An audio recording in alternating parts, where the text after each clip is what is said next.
Eu lucrez la Fundația ICAR, unde suntem aici.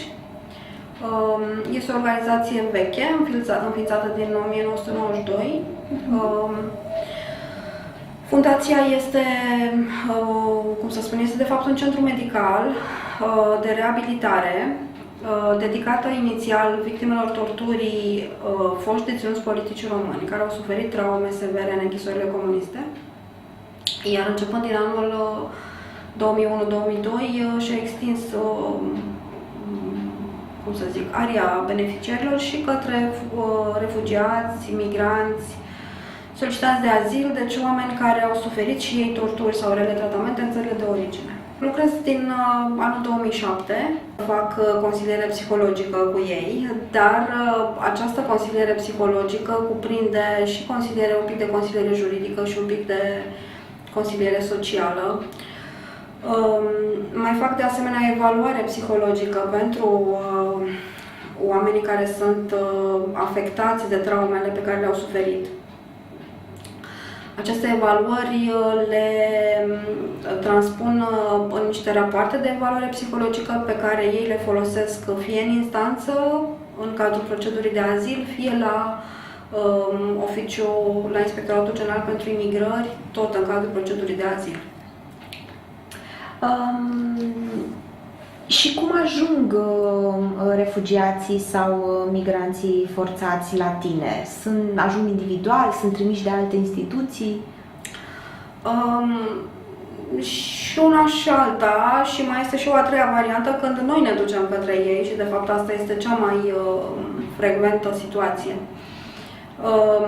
Ne sunt trimiși de către instituții sau de către ONG-uri cu care noi lucrăm și care știu activitatea noastră și atunci ne referă persoane care ar avea nevoie, fie de consiliere psihologică, fie de asistență medicală, pentru că noi și asta facem.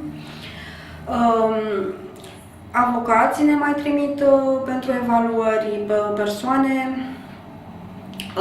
Inspectoratul General pentru Imigrări, cu care avem o colaborare foarte bună, și ei ne trimit pentru cazuri pe care ei le consideră speciale sau nu le pot înțelege și atunci ne cer ajutorul pentru a-și explica mai bine anumite comportamente sau anumite situații de criză pe care le întâlnesc.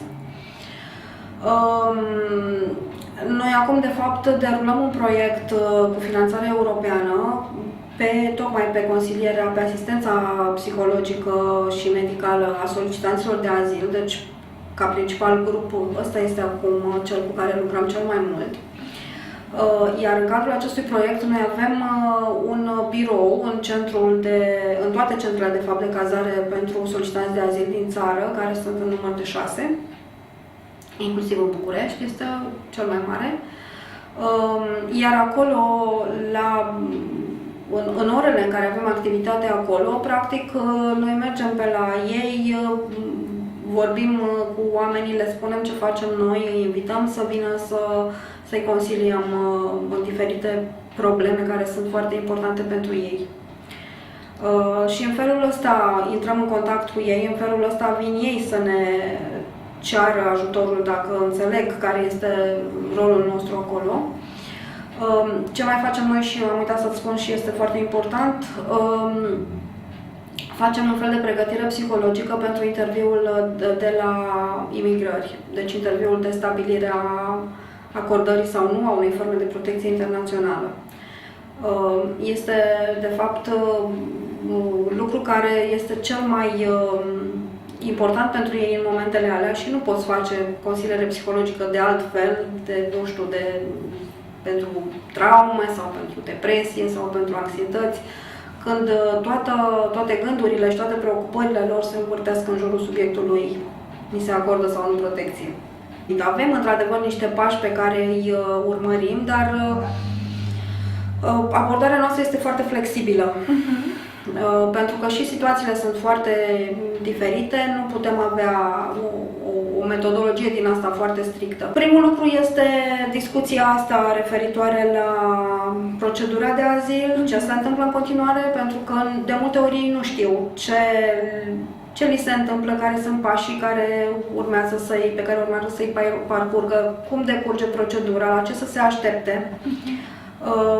Apoi, când li se stabilește data la care vor avea interviul în fața unui ofițer de la imigrări, cu ceva timp înainte, noi facem un fel de pregătire pentru acest interviu, în care sunt...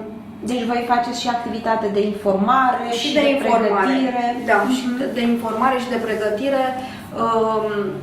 Iar pregătirea psihologică pentru interviu am constatat că este foarte importantă, pe lângă faptul că îi diminuează un pic anxietatea asta a interviului și până la urmă este și teama de necunoscut, pentru că nu știu ce se va întâmpla acolo.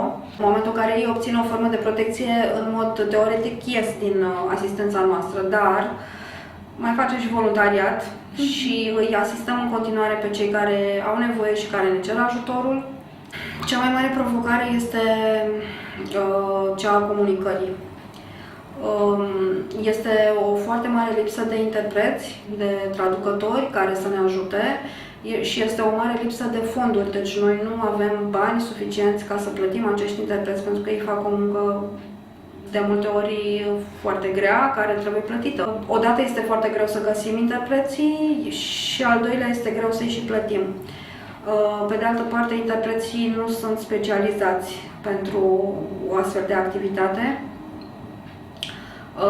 Intervine și la ei sindromul de burnout sau retraumatizarea atunci când aud povești care sunt foarte asemănătoare cu ale lor, intră într-o rezonanță și empatizează foarte mult cu persoana cu care lucrăm și atunci au și ei nevoie de consiliere la rândul lor și au nevoie, nu știu, și de pauze și de... și iarăși este foarte delicată problema sexului translatorului, traducătorului, pentru că sunt femei care nu vor să vorbească cu bărbați. Diferențele culturale, iarăși că am ajuns la chestia asta și mi-a venit în minte, sunt foarte importante și trebuie să ținem cont de ele și trebuie să le știm.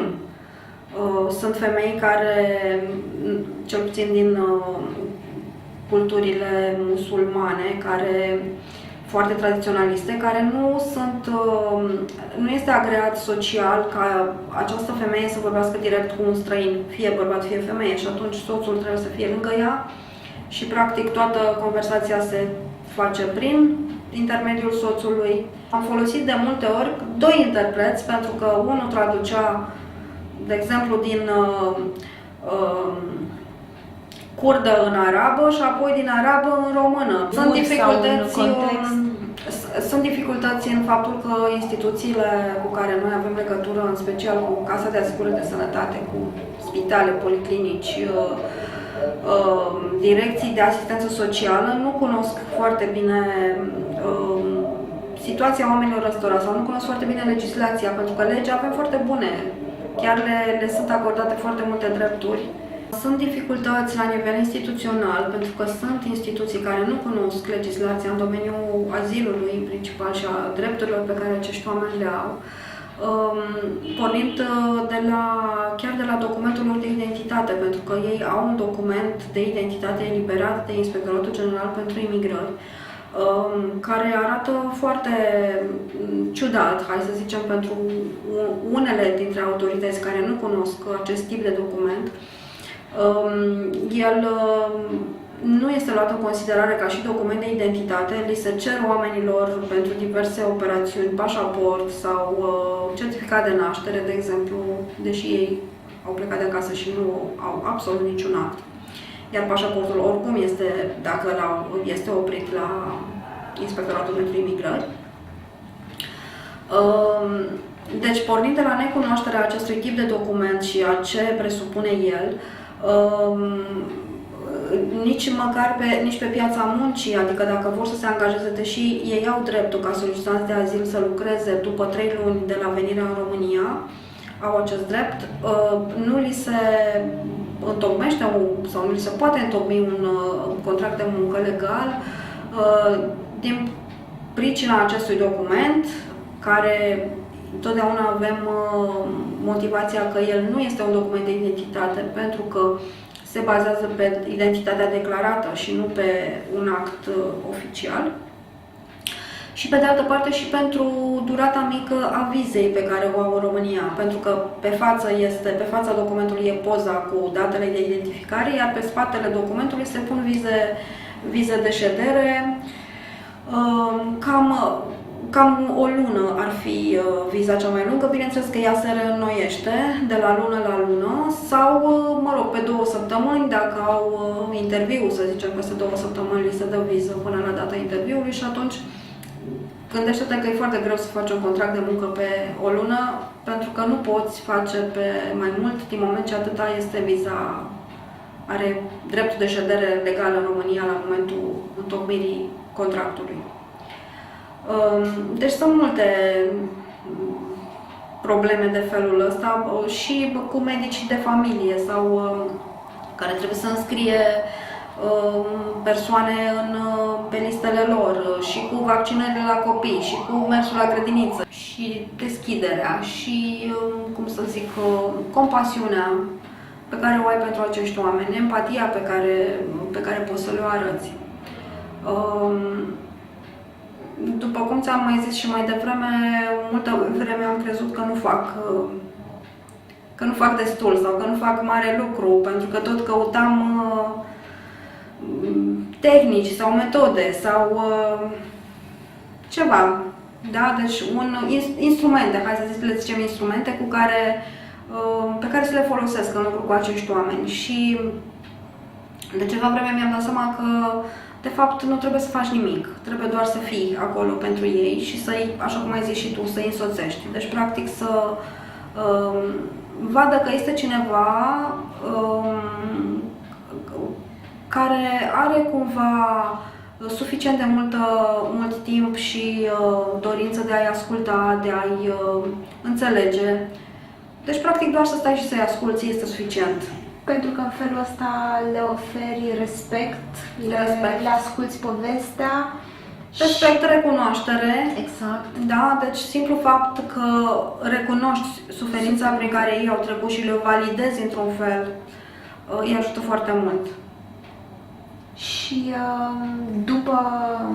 după această deschidere și empatie și a fi om, nu? Exact, deci partea aia de umanitate, dacă poți să ți-o manifesti în relația cu ei, este destul. Relația, faptul că ești o persoană de referință pentru el în lumea asta atât de necunoscută și atât de înspăimântătoare pentru unii, faptul că are la cine să apeleze dacă, nu știu, are o întrebare, are o necunoscută, are o dilemă, nu știe ce să facă.